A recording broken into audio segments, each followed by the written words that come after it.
Welcome to Whispers from the Phylactery. I've been a game runner for 15 years. This is where I like to talk about just the things that pop up that interest me. Today I'm sitting in my car. I got a comment this morning, where it's something that I don't quite agree with. The comment was, the fact you influencers call it prepping and not writing is the reason most games are lackluster and amateurish. Which I think is just, my thoughts are more that it's a difference of the words used linguistically, where, in my opinion, if you are writing a game, you are dictating a story. And if you're dictating the story, why are you playing a cooperative game? Why aren't you writing a novel? I'm not saying that it's bad to write out what you want to happen, but if you write out too much, then it essentially just becomes you dictating to the people playing in the game what's going to happen. It removes some of the element of choice. I prefer the term prepping because I prepare scenarios that my players can encounter, but I try and leave it uh, a bit more freeform. So there's room to wiggle around. I prepare a couple of encounters because I don't know which one it's going to be. I prepare some talking points for the Duke. I'm not writing out his entire conversation. And of course, this is mostly for games where we sit down at the table, we play together. I'm currently on and off writing a module, and I will use writing a module in that sense because you are focusing on a story that you're trying to tell for other people. They can take the bits of that story that they want, but you are still writing the module. I wouldn't prepare a module and put that out just because that sounds wrong, but it's a difference of the intent behind the word, I suppose. And this isn't to say that if you're writing and preparing a story that you're doing it wrong. If everyone at your table is having fun, they're enjoying the story that you're telling, that's great. But that's not a story that I'm really going for. Not in D&D. My Vampire the Masquerade games, I do lean a little heavier onto writing the story, where it is a specific story I want to tell over a few sessions, part of the chronicle.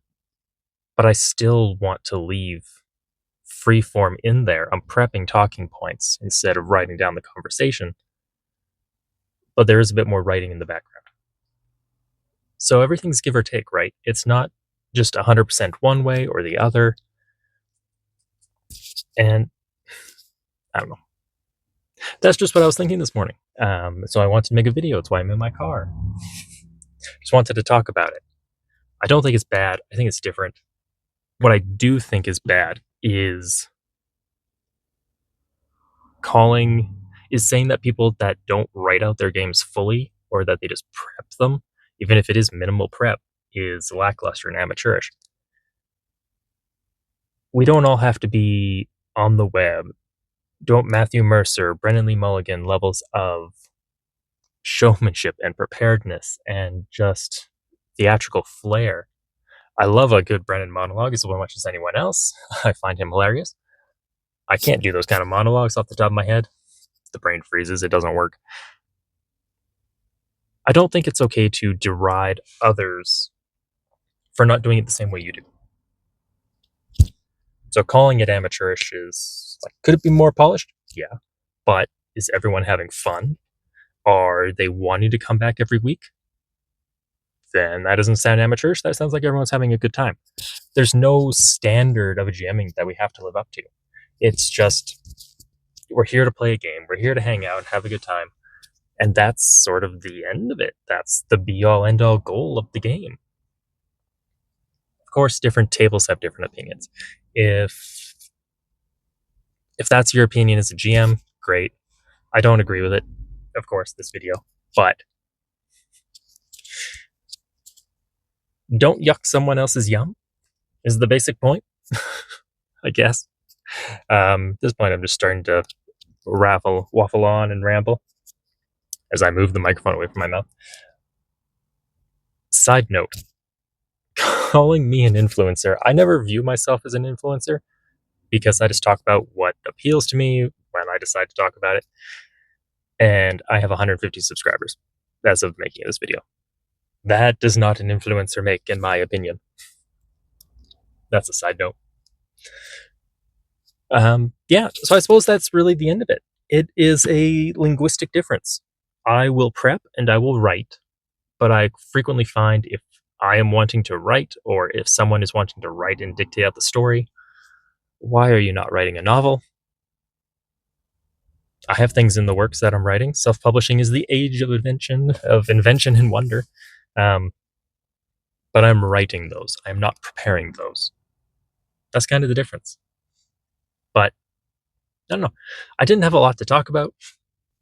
I had a side thought pretty much immediately after ending that video. Not all prep is equal, and not all prep is the same. My low minimalist prep for a week to week game where the players sort of know what's going on is a lot different than if I was prepping to run a paid game. Or if I have a module that really inspires me, or I'm creating a story that really inspires me. The amount of prep I put in is sort of just proportional to the expectations of the table. And if I am doing a paid game, then I'm going to have artwork, common domain artwork. Can't afford personalized artwork. I'm going to have music effects and sound as much as I can have it. And I'm going to more thoroughly prepare encounters instead of winging them on the fly, which is what I typically do, because I know the rough stats of the monsters I want. I know what the save should be. I've run the systems enough that I know this. It's baked in. I know an adequate challenge, what should be an adequate challenge. Of course, the dice always sometimes say no to that, and they screw with us. But that's just a clarifying point. I mean, levels of prep can differ. They don't always have to be the same. Something I do because I'm having an off week, and I'm just like, I need to get this out. Spend half an hour to an hour, jot down a few notes. Okay, bam, we're done. It's a lot different than when the hyperfixation hits and I pen out a whole arc, and it's like, okay, we're gonna go here. We're gonna have a fight in this kind of nice area. I like cinematic fights, like atop the cliffside during the rain and thunder crashing in the background or things like that. But even then, I'm not dictating every little bit. I'm still prepping like talking points and descriptions, but it's not. And then the players go and do this, and then they talk to this guy because they have to talk to this guy. It's you're after the quest. These three NPCs know these bits of information. If you only talk to one of the NPCs, you still should be able to do the quest. Talking with all of them might give you more preparedness, more things to expect, and they might just be random NPCs in town. It might be a herbalist or the blacksmith or the tavern keeper. It isn't always going to be the same people that know everything.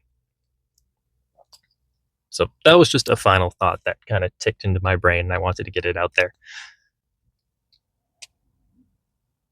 Yeah, I suppose that's it. Hopefully the traffic wasn't too bad. At the moment, YouTube is probably saying, hey, here's a video that you'll like. I'm also linking the video that the comment was left on, just as this is my example of a low prep. If I'm just very short on time, I'm looking to get into it, I'll link the video there. If you like it, if you like any of the content, check it out. I hope to see you guys again, but this is just me shouting off into the void what I think about our hobby and our game. And that's pretty much it. So good luck, adventurers.